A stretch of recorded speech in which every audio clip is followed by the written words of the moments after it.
Assalamualaikum dan salam Sarawakku sayang, bersama saya Hafizah Munirah Mahrab. Tumpuan berita malam. Penduduk Zon Pangkor kini memiliki bekalan air terawat setelah projek menaik taraf bekalan air di Lubuk Punggor, Lubuk Bunting dan Tanjung Sap siap sepenuhnya.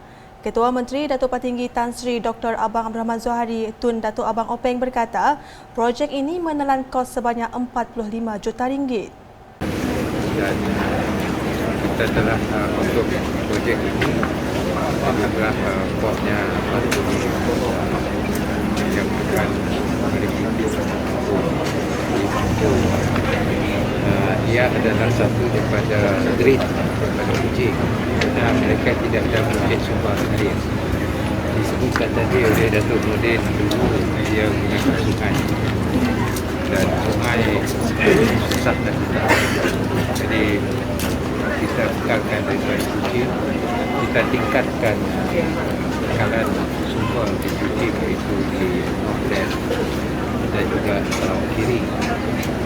Airnya terus dihantar ke Malahan dan juga nak ke Sebuah dengan satu grid. Jadi ini dapat memberikan air yang bersih. Terdahulu, semasa berucap dalam majlis pelancaran bekalan air luar bandar Kampung Lubuk Punggor Gedong pada Khamis, Ketua Menteri juga berkata selain daripada bekalan air, beliau juga mahu pusat internet dibina di kawasan Kampung Lubuk Punggor. Selain daripada bekalan air, saya telah minta Dr. Zaidi, itu lah, Ustaz orang kenal kan dia. Juga SMA untuk meletakkan satu internet, pusat internet di situ. Hari itu pun saya pakai SMA juga. Kerana nak bekalkan internet di kawasan itu. Jadi dengan adanya pusat internet, bermakna kita pun perkara-perkara yang penting yang harus kita bekal dengan kampung kawasan itu akan kita laksanakan. Kini tu semua orang pakai handphone. Orang nak bayar barang kini tu pun pakai Sarawak Pay. Kerana orang muda pakai, orang tua mungkin ada pakai, ada yang cik pakai. Tapi orang muda pakai, iaitu kaedah baru dan kita gunakan internet tu. Saya tadi melihat kebun situ begitu baik sekali. Pisang, seluruh jalan ada pisang dan juga citrus fruit tu. Mungkin kawasan itu boleh membuatkan bahan-bahan buah-buahan. Dan kalau Lubuk Punggol itu rapat dengan Semarahan dan Kuching, sudah tentu limpahan ekonomi akan dinikmati oleh adik-kakak kita di kampung itu. Itulah cara kita.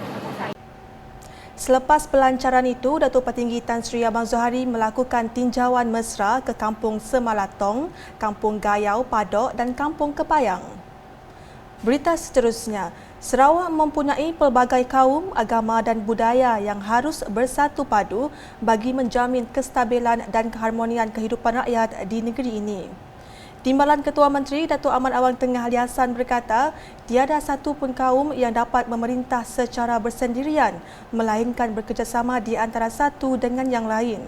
Ini kerana sehingga kini Gabungan Parti Sarawak GPS menekankan kebersamaan dengan mengamalkan dasar inklusif dan mengambil kira kepentingan masyarakat sama ada kaum majoriti maupun minoriti. Beliau berkata demikian semasa berucap dalam program Pemimpin Bersama Rakyat di Dewan RPR Batu Biah Limbang pada Rabu. Dalam majlis sama, Datuk Ahmad Awang Tengah menegaskan Sarawak membentuk Malaysia dan akan terus berada dalam Malaysia. Ini selepas 14 Disember 2021 menyaksikan Dewan Rakyat telah meluluskan rang undang-undang RUU Pindaan Perlembagaan berkaitan Perjanjian Malaysia 1963 MA 63 selepas mendapat sokongan majoriti 2/3 ahli parlimen. Ujarnya lagi, kejayaan ini adalah berkat perjuangan Ketua Menteri Datuk Patinggi Tan Sri Abang Zohari dan kerajaan GPS yang selama ini sentiasa memperjuangkan hak Sarawak.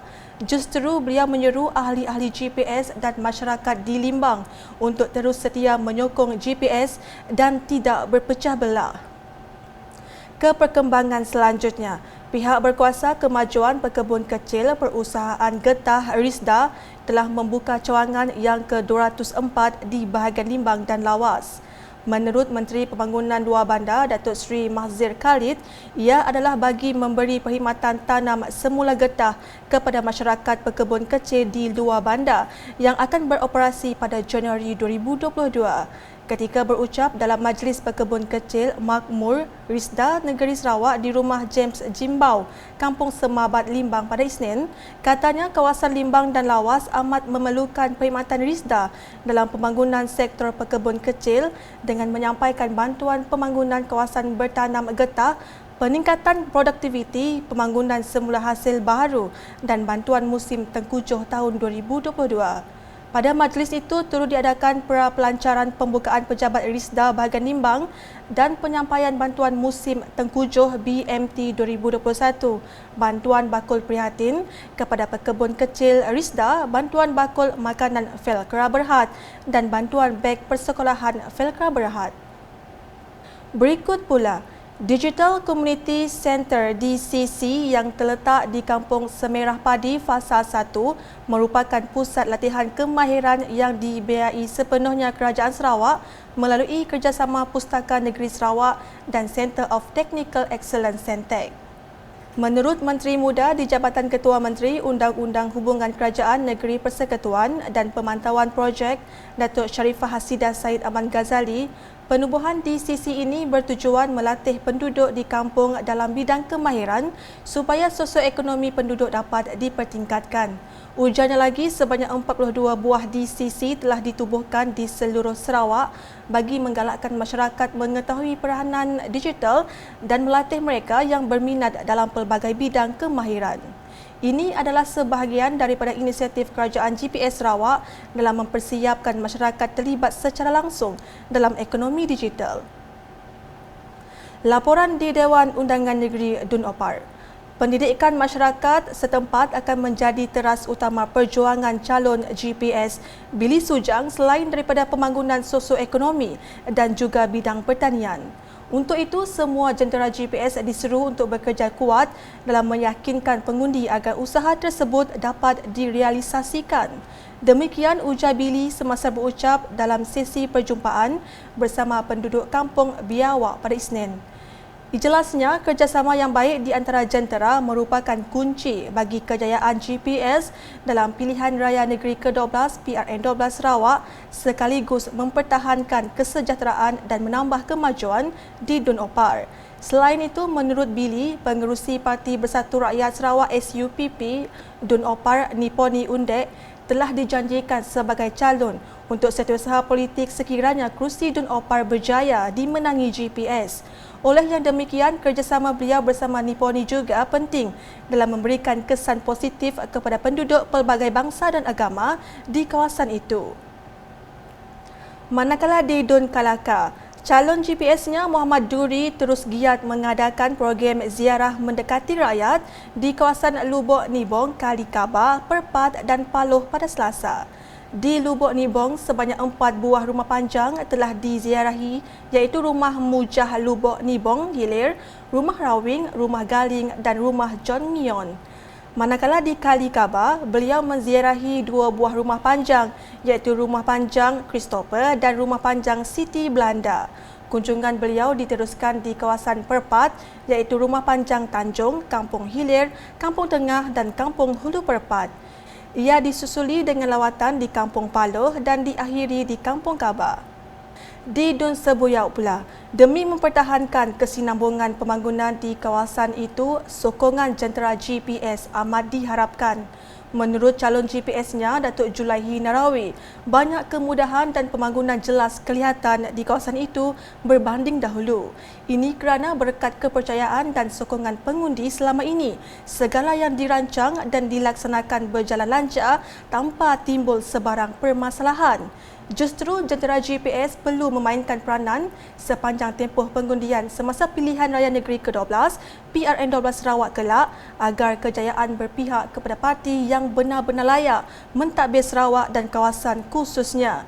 Datuk Julaihi berkata demikian dalam perjumpaannya bersama jentera ranting Pesaka Bumi Putera Bersatu PBB Kampung Tebeluk bertempat di Kampung Hulu Tebeluk pada Rabu. Beliau dalam pada itu berkesempatan menjelaskan tentang manifesto GPS PRN12 Sarawak. Dalam pada itu, projek bekalan air luar bandar di 3 buah kampung iaitu Kampung Sinop, Kampung Pelapi dan Kampung Bekenu dijangka siap tidak lama lagi. Menurut Jurutera Air Jabatan Bekalan Air Luar Bandar Jebab, Miri Fadel Kawi, projek bernilai RM3,627,000 itu akan siap lebih kurang 2 minggu lagi. Penduduk di 3 buah kampung iaitu Kampung Sinop, Kampung Pelapi dan Kampung Bekenu akan menikmati bekalan air bersih lebih kurang 2 minggu. Katanya semasa memberikan penerangan ringkas berkenaan projek bekalan air luar bandar di Kampung Sinop pada Rabu yang turut dihadiri Menteri Muda, Wanita dan Pembangunan Kanak-Kanak Datuk Rozi Yunus. Projek bekalan air luar bandar ini merupakan inisiatif kerajaan GPS dalam memberikan kemudahan kepada rakyat di kawasan Dun Bekenu. Selanjutnya mengenai bahang pilihan raya negeri ke-12 PRN12 Sarawak yang semakin hangat dirasai apabila setiap calon memperhebatkan kempen pilihan raya menjelang hari pengundian Sabtu ini. Selain kempen bersemuka dalam berskala kecil dan perang poster dan bendera parti bertanding, turut menjadi tumpuan penggunaan media sosial sebagai platform utama untuk calon mengetengahkan ideologi dan manifesto bagi memancing undi. Untuk perkembangan selanjutnya, ikuti laporan wartawan UKAS Lia Amira di lapangan yang meninjau beberapa lokasi sekitar Kuching.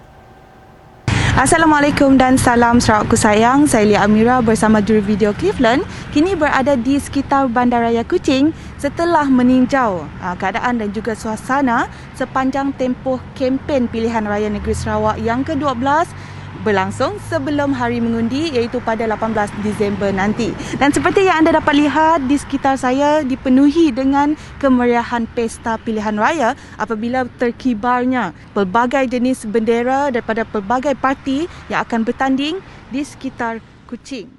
Menerusi rakaman sepanjang tinjauan kami, kebanyakan bendera dan poster yang membanjiri sepanjang jalan majoritinya adalah dari gabungan Parti Sarawak GPS, Parti Sarawak Bersatu PSB, Parti Tindakan Demokratik DAP, Parti Amanah Negara Amanah termasuk Parti Bumi Kenyalang PBK. Tidak terkecuali Parti Sedar Rakyat Sarawak Sedar juga terlihat di beberapa kawasan diikuti Parti Keadilan Rakyat PKR. Sementara parti lain tidak dilihat begitu menyerlah. Turut kelihatan petugas-petugas parti mulai sibuk mendirikan poster, panji dan kain rentang. Untuk makluman, perang bendera sudah menjadi kebiasaan setiap kali menjelang pilihan raya yang mana setiap parti akan mendirikan poster atau panji bagi mempromosikan calon masing-masing. Sementara itu, mengenai pilihan raya yang didefinisikan sebagai satu pemilihan umum yang diadakan untuk memilih wakil rakyat, kami sempat menemu bual beberapa orang awam untuk mendapatkan reaksi mereka mengenai inisiatif kerajaan sedia ada GPS yang selama ini memberi manfaat kepada rakyat termasuk pendapat mengenai pilihan raya yang bakal tiba.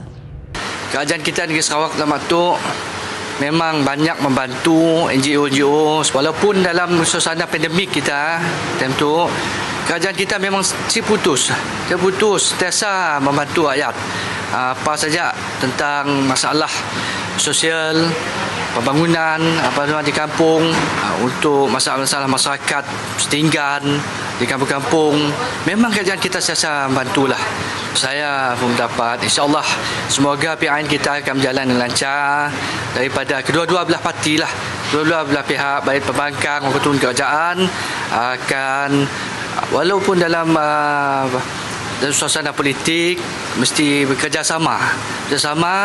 Bila bekerjasama kita dapat membangunkan negeri kita Sarawak yang tercinta ini dah.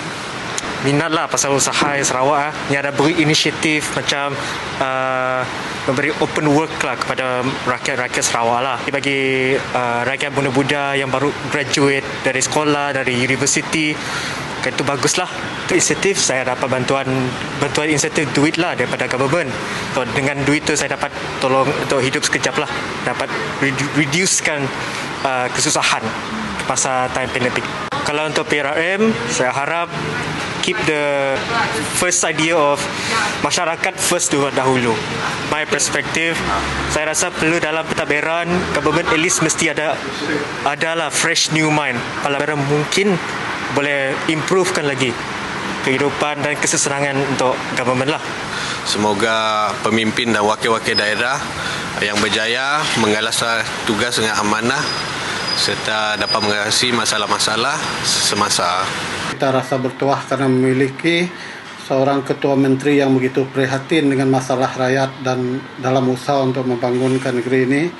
Dia telah meluluskan memberi peruntukan daripada kerajaan negeri sendiri yang patut kita rasa bangga dengan apa yang dapat kerajaan Sarawak lakukan dengan keadaan pandemik, dengan keadaan ekonomi yang tidak menentu, tapi kita di Sarawak masih boleh berdiri sendiri sebab kita ada pemimpin yang boleh menguruskan keuangan kita dengan baik. Banyak-banyak terima kasihlah dengan kerajaan Sarawak. Memang mujilah inisiatif yang diberi kerajaan negeri Sarawak dengan rakyat Sarawak selamat tu. Terutama apabila negara kita dilanda oleh COVID-19. Kami tu seorang ibu tunggal bergantunglah dengan bisnes jual jamu tradisional.